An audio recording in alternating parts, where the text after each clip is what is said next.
In the early years of the 20th century, Dublin harboured some of the worst slums Europe has ever seen. When you put the Dublin experience of poverty into some kind of international perspective, you can see that Dublin's poor were really living in third world conditions.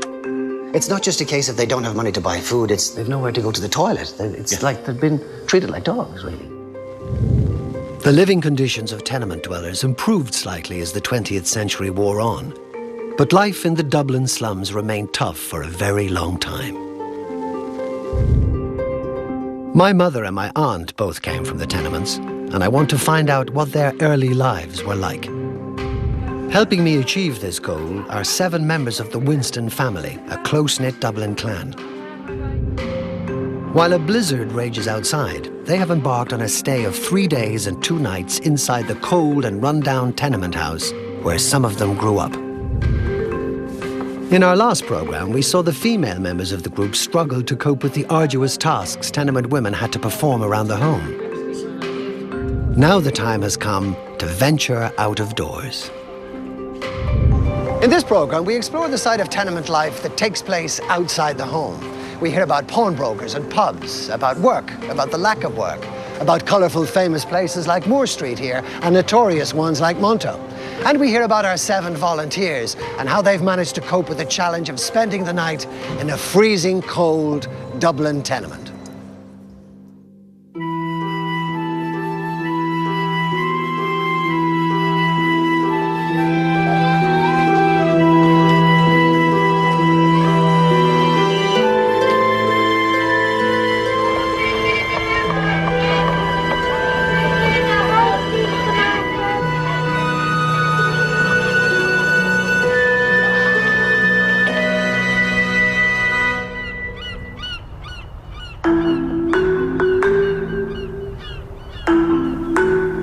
Morning has broken on the second day of our attempt to recreate the world of the Dublin tenements.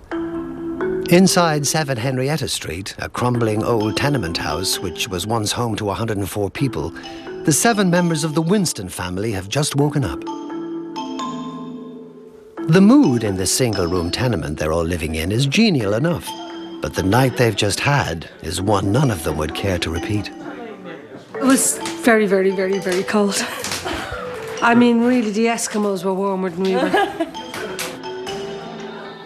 The temperature obviously dropped very low during the night, and it was coming up through the floorboards. We were all up about 4:10, just to say hello to each other and say it's freezing.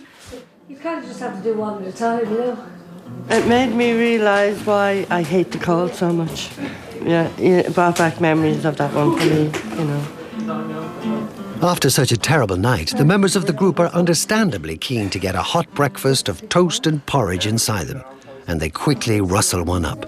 Is this the way Mummy used to make it? Yeah. It needs a bit more sugar. I want mine done on both sides. This is the worst job. That's your punishment for sleeping. It's a scratch meal, but a satisfying one. Once it's over, the day's activities begin. Head on down to Smith here, Paddy. First on, Elliot. Well, we'll go now, get a pallet, you right? While the women get on with a seemingly endless series of domestic tasks which female tenement dwellers had to perform, the men head off in search of work, just like male tenement dwellers used to do 50 to 100 years ago, when the slums were at their height. The motif that's very strong for men is the physical act of having to walk the streets. Day in, day out, looking for work. Cold, hungry, tired. Can't stay in home because it's not comfortable, and also because they'll be asked why are they not out looking for work.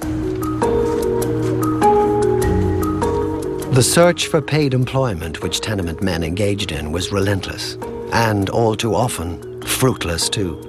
However much they may have wanted to find work, many men found they couldn't get any, thanks largely to the inherent weakness of the Dublin economy.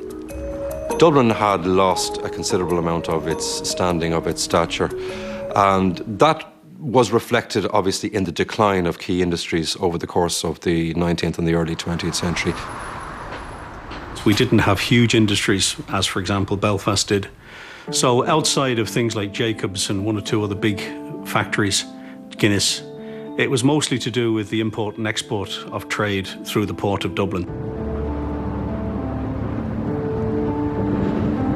So a lot of port-related employment, a lot of general labourers, a lot of carters, dockers and people like that.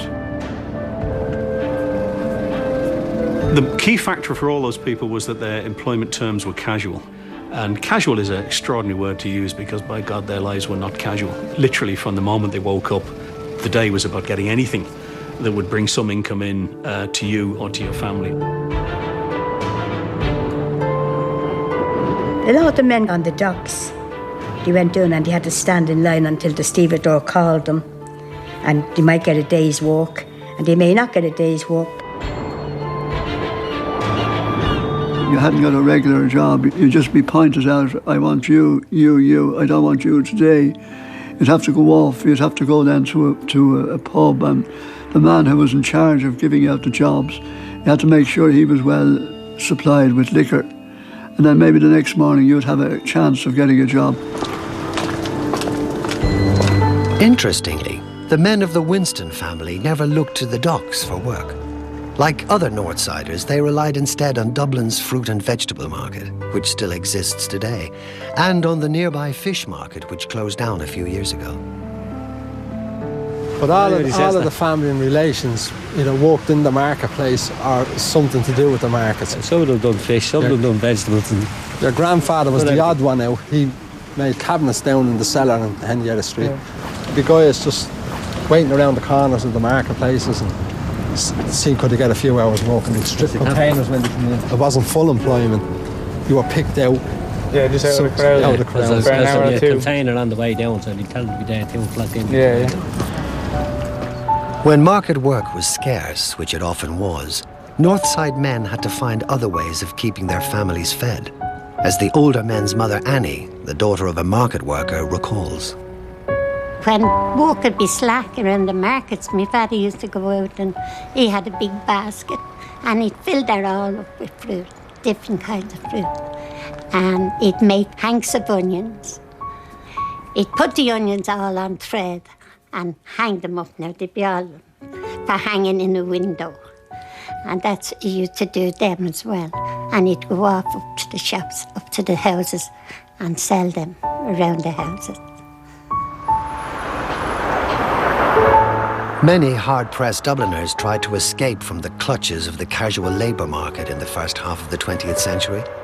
But taking a step up to better forms of employment was no easy task.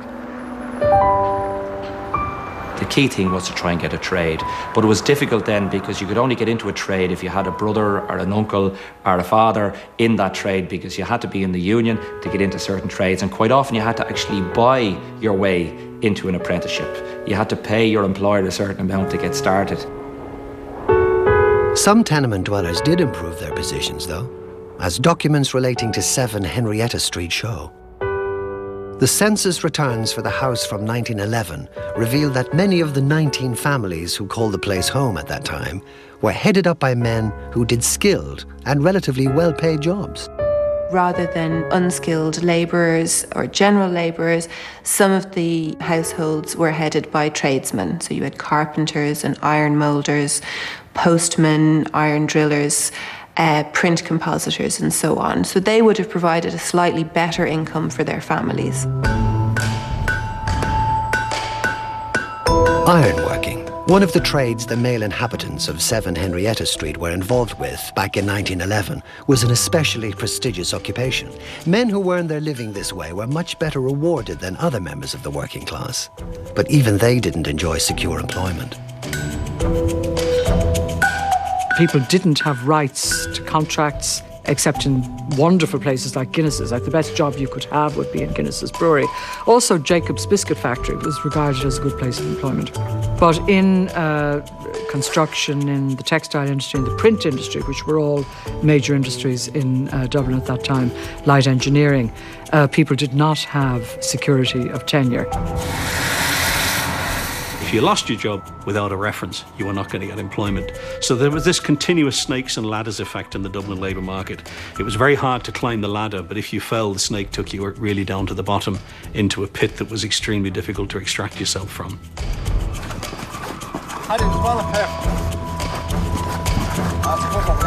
Back in the market area, the Winston men have spotted an opportunity to boost the family's fuel supply.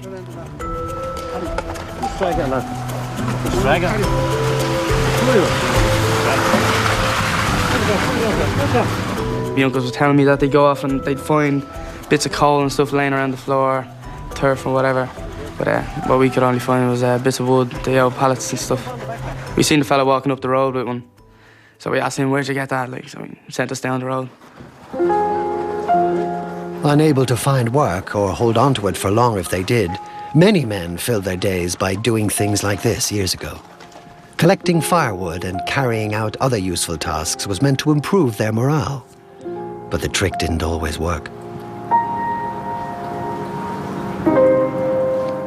Historian Lindsay Erner Byrne has read thousands of begging letters written by poverty-stricken Dubliners during the 1920s and 30s. She has been astonished by the depth of misery she has come across in families where the man had been unemployed for a long time. Dear Reverend Father, I respectfully beg to write this letter to you. I'm in terrible circumstances. My husband has been unemployed for the past 6 months. He is only in receipt of 16 and 6pence relief from the Labour Exchange. We often have to stop in bed for 3 days a week to keep warm, and my child has to stay away from school. It's terrible that such things are allowed in a Christian country. My husband is near out of his mind.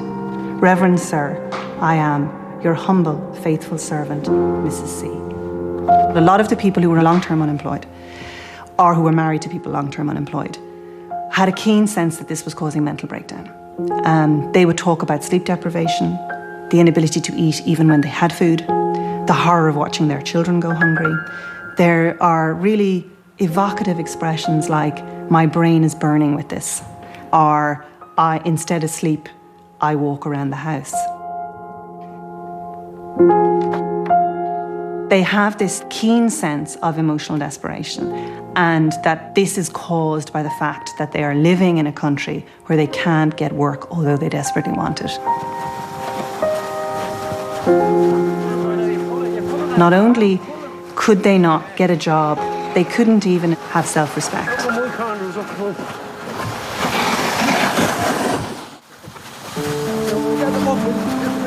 Spending a morning on the streets of Dublin in a fruitless search for work and having to drag 2 heavy wooden pallets all the way home afterwards has given the men of the Winston family a keen sense of how tough life was years ago for male tenement dwellers.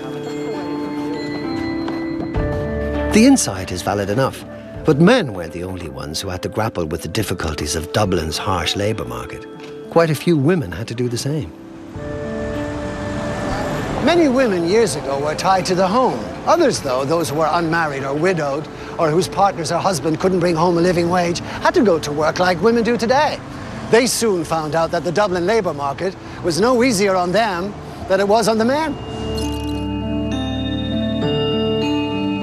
It might be surprising to hear of working women at that stage, but there were women always worked, but the work they did wasn't recognised as work.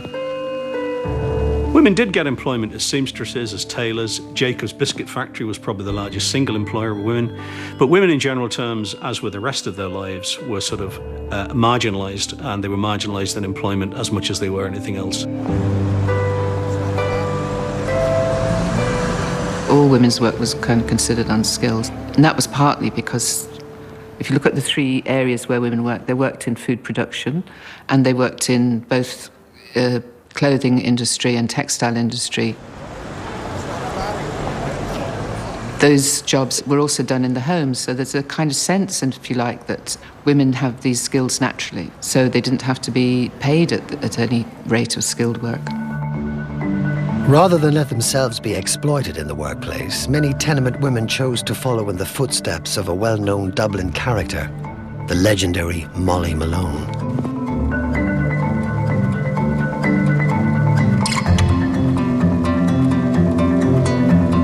There was a layer of women who depended for their living on essentially selling flowers, selling fish, selling fruit, selling anything that could be sold on the streets of Dublin. They were dealers, and I don't mean drug dealers, I mean they were street traders, you know, we called them dealers. Many dealers went out to Howth every day and bought fish, which they brought back to Dublin and sold at a small profit. Kathleen Doyle's grandmother was one of them. She was a real character. She'd go out to Howth and she'd get the fish out there. She'd sell that on a Wednesday and Friday and she'd bring us around with her.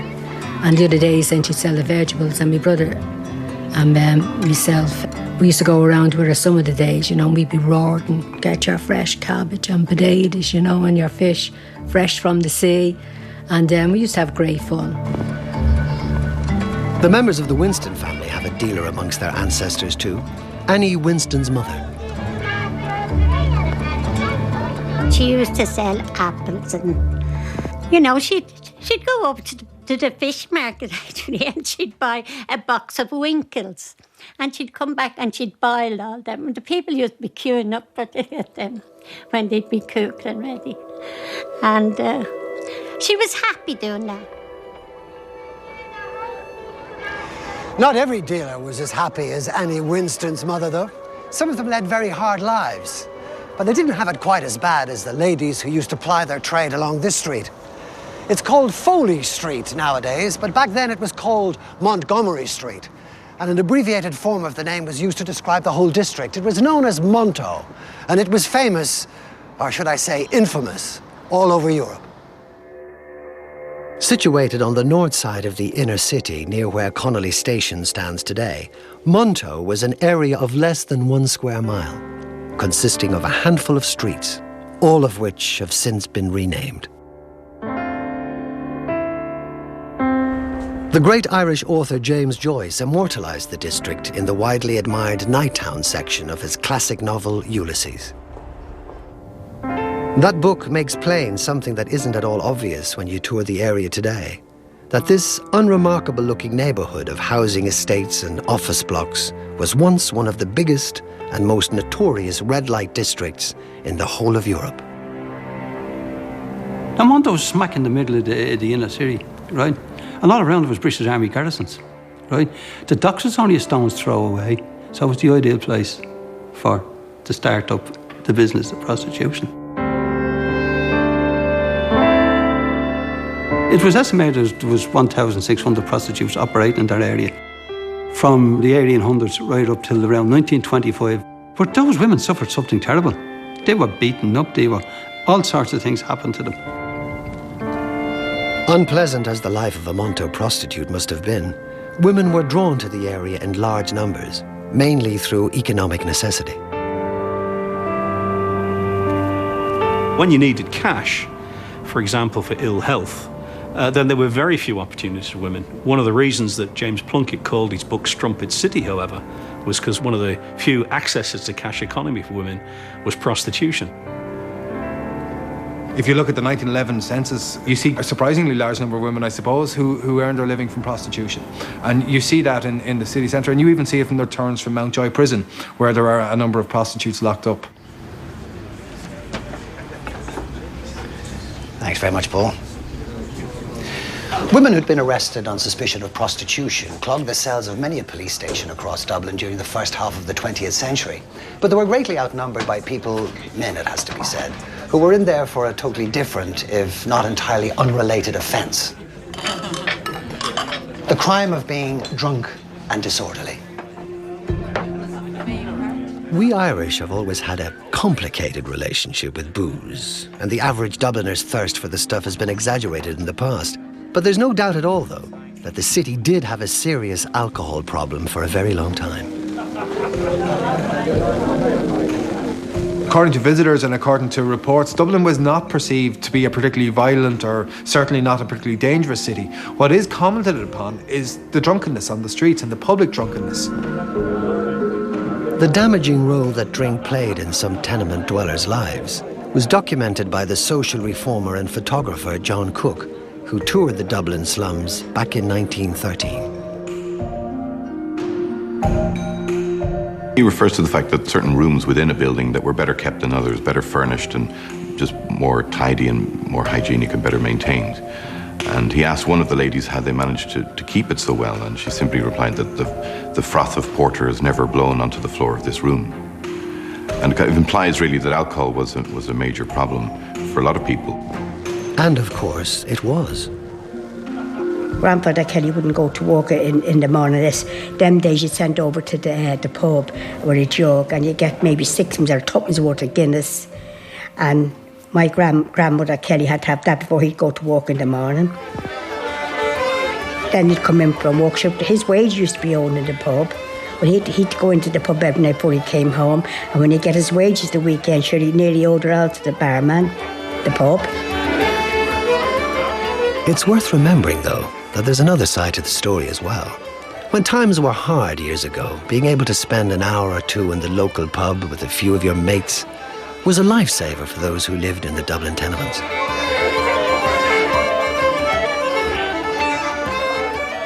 There was a lot of trouble with drink, which you'll always get in poor communities. But the pub would have been a place of refuge for people to go and have a bit of fun. And of course, when you're poor, this is hugely important. Dublin's pubs were a focal part of the life of every community, often male only. Women might have been into certain pubs, but this was a male recreation, it was a male space. The women didn't go into pubs very much. If they did go to a pub, it would be a snug little room at the front of the pub where there wouldn't be a door leading into the bar. There'd be a little hatch and you just give a little knock and the drink would be sent into you. Pub sessions like this provided much-needed relief from the stresses and strains of tenement life. And so, too, did certain other gatherings, also involving music and alcohol, which took place well away from licensed premises.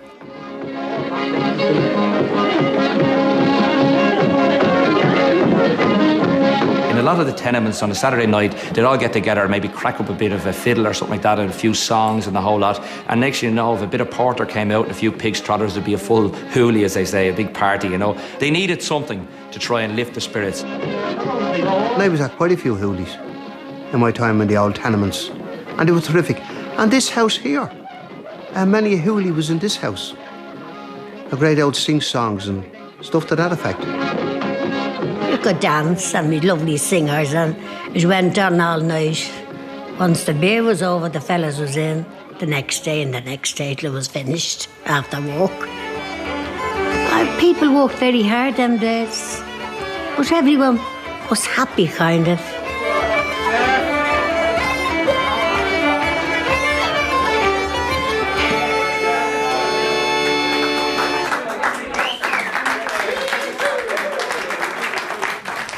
There were clearly moments of great joy in many tenement dwellers' lives, but for most people, most of the time, life was tough. During the early 1900s, the average tenement family subsisted on a weekly income of less than £1. When you have as little money as that in your pocket, it's all you can do to stay alive. And you mightn't even manage that unless you're very careful where you spend it.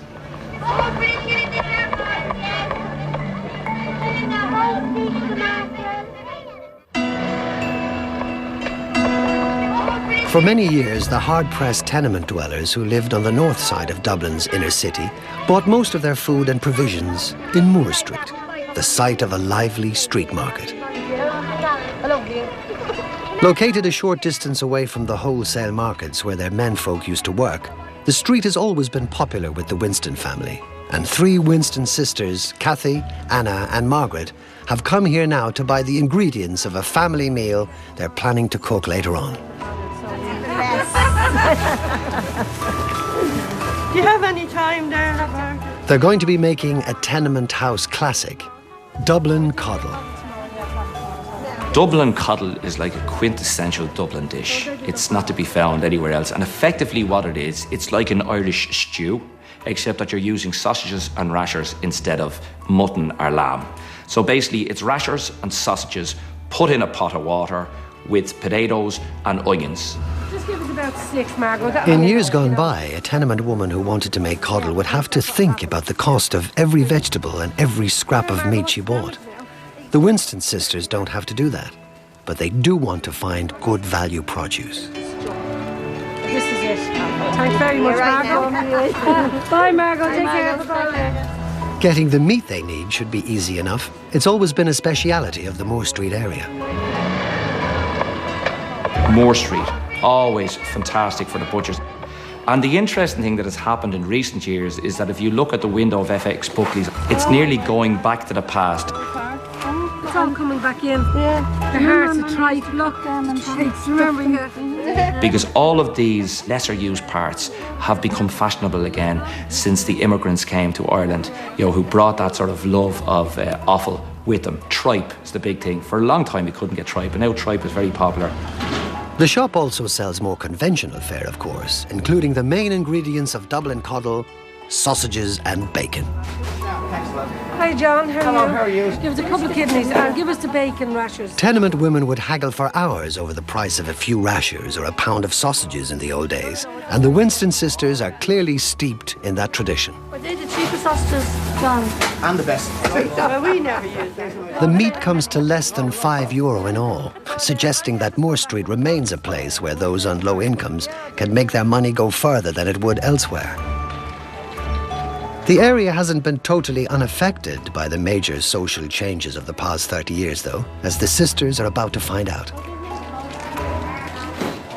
They've come to this upmarket bread shop because they've heard it sells big, old-fashioned loaves like the ones they remember from their childhood. And it does, but not for an old-fashioned price. How much is that? 2 kilo is 12. Is it really? Yeah. €12? Yeah. Wow. That is but for you today, ladies, €10. Oh, we're good. Yeah, discount still very expensive. For multi buys. Okay. The women are shocked by the price of the bread, but because it looks good and because they can afford to, they buy it anyway. Thank you. Thanks very much. Needless to say, this is something that would never have happened in the past. When the Dublin slums were at their height, money for food was always in short supply. You did have cases of families who couldn't afford to buy enough food for the whole family. If the male head of the household was working, he would be given the majority share of the food. Women and children would have been given less. You might not pay the rent for a certain period of time because if it's a choice between food and rent, food is the immediate imperative, and that's what gets prioritised.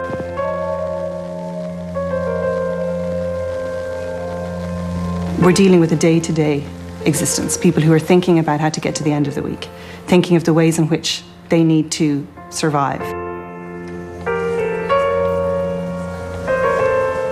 The only way that many families got by years ago was by making extensive use of pawn shops like this one here behind me, where you could get a small sum of money in return for a valuable belonging, like a coat or a suit, and then you could reclaim it later on at a slightly higher price.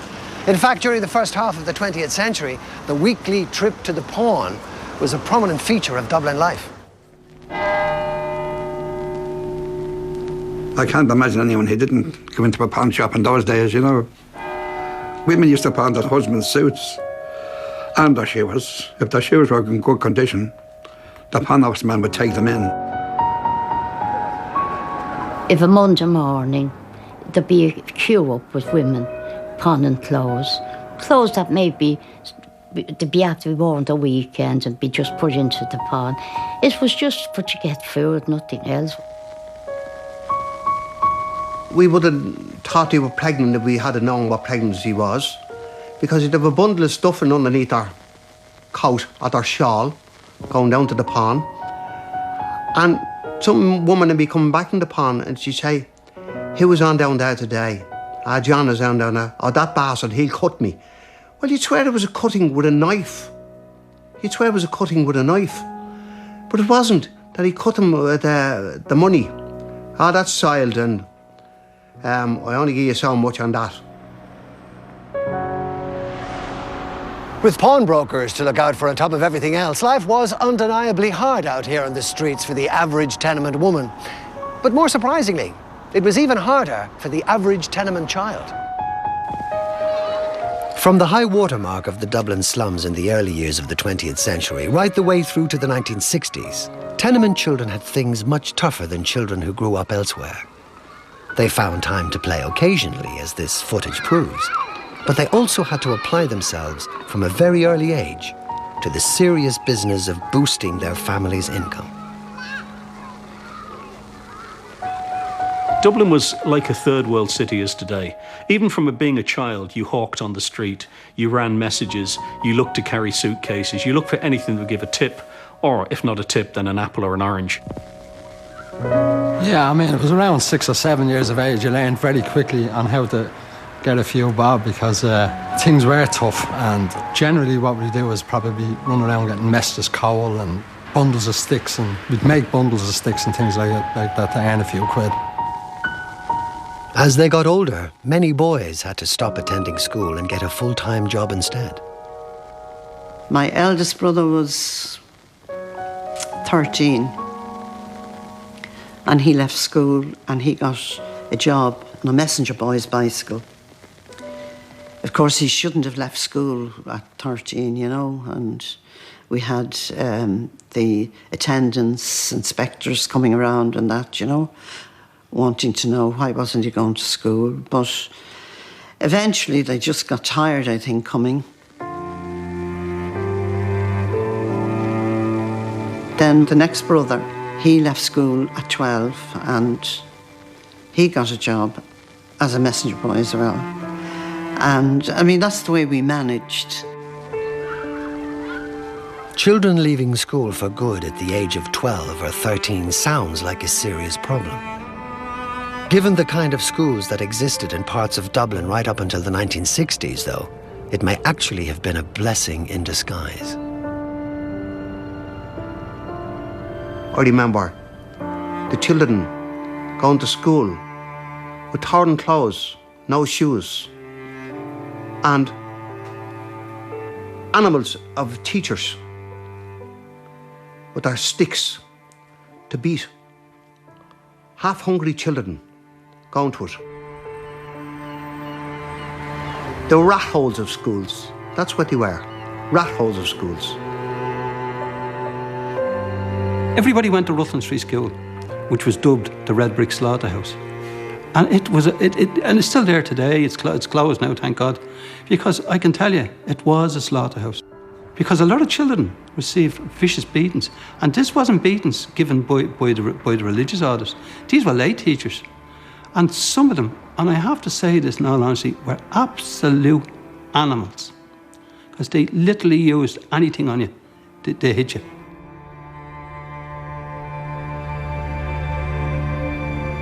It was rough, very cruel teachers, sticks, legs of chairs, poles, that's what they hit you with.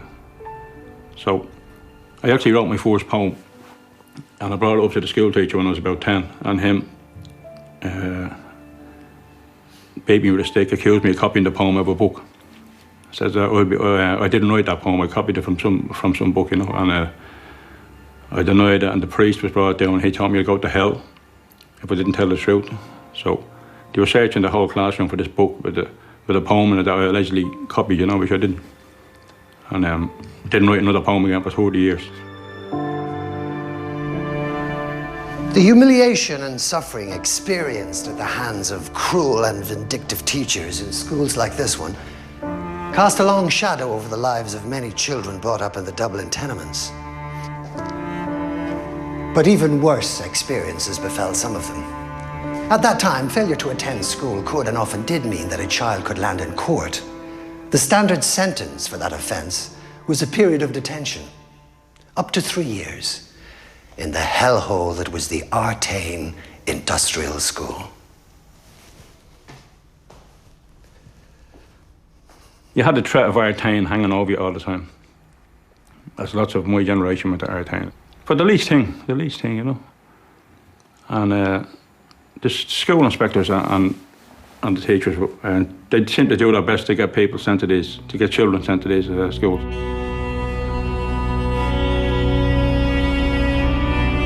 The child would be brought down to the courts and sent to Artane to be ill-treated in Artane.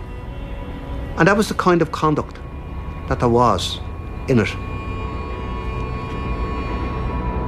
And I'm thankful that some of those Christian brothers and priests are brought to justice for the cruelty, for the sex and cruelty that they gave to children in that Artane and other institutes. I remember going up there to see my brother, and the first time he was in, myself and my mother. You know, my mother stood up to go and I stood up with her, but my brother grabbed a hold of her legs and he pleaded with her, "Please, Mammy, take me home, take me home." And Chris's brother, seeing the commotion, he came over and he said, "Let go of your mother's legs." And my brother wouldn't let go of her legs, he kept holding on to her. Well, he drew out with a punch and hit him to the side of the head. And I drew out with a punch and I hit him. So a big commotion happened. The Christian brother had, at this stage, had my brother in his arms, and my poor mother was reaching out to grab him off him, and she received a dig into the chest, which sent her back onto the grass verge. I never forgot that, brother. I never forgot. And that vision haunts me, and it will haunt me to the day I die, what he did to my mother. And I picked my mother off that grass verge, and we were ushered down that long driveway and out onto the Malahide Road, and I will never forget it.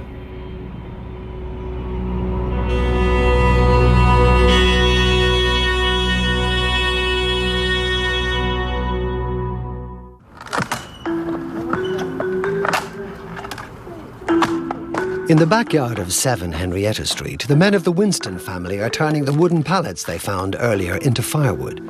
They want to be sure that the room the family members are staying in will be warm enough later on when the older men's mother, Annie, is due to pay them a visit. These days, Annie lives with her daughter Josephine in Dunboyne. For 16 years, though, her home was 7 Henrietta Street. She's looking forward to going back to the house today, but the memories she has of it aren't all good. She has never forgotten how horrified she was when she first laid eyes on the house way back in 1956, a few months after she got married to her late husband, James. Prior to the wedding, Annie had been living with her parents in a house that was several steps up from the one she'd grown up in, and from the one she now found herself moving into. It was a big change because it took me back again to no toilets, no water, no nothing. And then at that time I was up 6 flights of stairs, and I used to have to carry the pram up the stairs, well, bang it up the stairs, and go out onto the landing for water and for cooking, for washing, for everything. That was more, really it was. So it was a blessing when we got into somewhere where you had your own toilet and your own water and all the convenience at home. Annie's return to 7 Henrietta Street is a big event for her and for the other members of her family. That bag's here? 4 decades have gone by since she moved out of the area, and stepping over the threshold of the house in which she spent a large part of her married life for the first time in years is an emotional experience for her. Oh my goodness gracious me. They've all got things they want to ask her about, and she's soon being bombarded with questions about the past. Oh, look at this. Oh my. How do people survive and get through the day? You know, with no washing machine. I mean, I was born in Coleraine Street in a tenement house. And I remember only one room that we had. And my mother had 10 kids in it. And it was a big room, but she had them divided with lines, rope. But and you know what? Them times, they were great. People were kind to one another. There was no bitching about anything or anyone. And everyone kind of helped each other, yeah. It was the same then, and it was the same when I was raising my family. Nanny, did you ever feel like, not even when you had all 14 of them, but even when you had 6, did you ever feel like you ever had a tough life? Did you ever feel your life was tough at the time? Yeah, of course it did. Yeah. Always. Did you ever have a day where you were thinking to yourself, how am I going to get a dinner on the table, or? Of course, and then always it was on the table. Yeah. You know, they were never without their dinner, and They always had a biscuit for their tea. Yeah. You know, or bread and jam or something, you know. I mean, I had bad days, but I had to control myself. And I had great divine health. That's true, I did have divine health. Only for that, I would have never got through. Never got through life as I did. As it is for many women of her generation, religious faith is profoundly important to Annie. When she went out on the streets years ago, she was just as likely to be going to Mass as popping down to Moore Street to buy food. That's what kept me going, and that's what brought me through life. Truly and truly. Without me faith, I'd have had nothing. I had, and it's got me to where I am now today. What did you have? We had porridge for breakfast. We had porridge. porridge. And did you all drink the porridge? Yes. I know that God is with me all the time and His Holy Mother, but they don't have anything like that. The kids today, they don't have anything like that. How worse off was it, like, when you... Annie's comments apply just as much to her own family as to anyone else's. Although they were brought up as traditional Catholics, her children have all arrived at a different view of religion from hers. Yes, it is different because we were the children that the church was supposed to look after, and they didn't for quite a lot of us.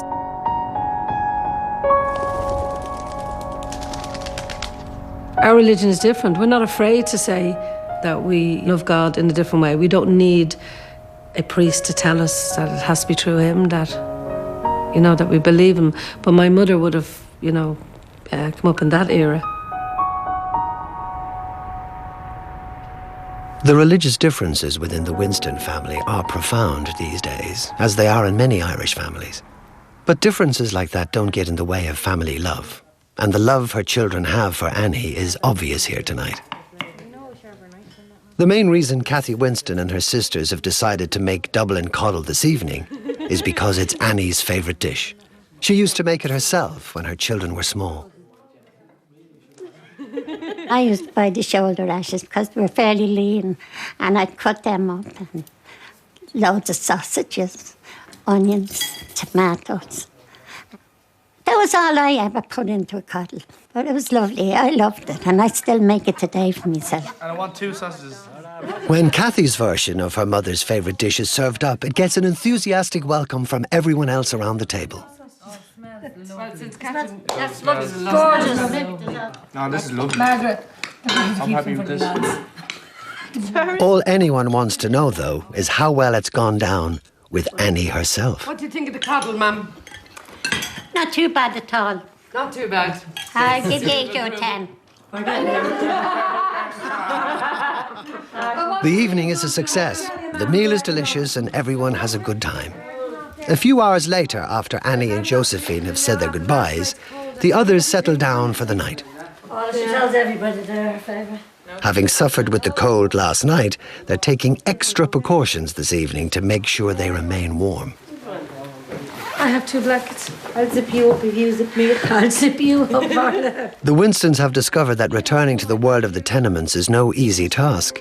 Their difficulties aren't over yet either, and with one programme to go, we face a major challenge too. We've got to try to answer the hardest question of all. Why those who held power in Ireland during the 20th century allowed the Dublin slums to remain standing for such a shamefully long time. In next week's programme, things get even tougher for the hard-pressed Winston family. Can we please go home? We had good fun doing this, but, you know, please let it end. And while they struggle to complete their stay in Henrietta Street, I uncover facts about the official response to the housing crisis, which are unsettling, to say the least. Dublin Corporation was almost despicably corrupt by the end of the 19th century. The government, they didn't really give a damn. They failed the people of Dublin in an atrocious manner.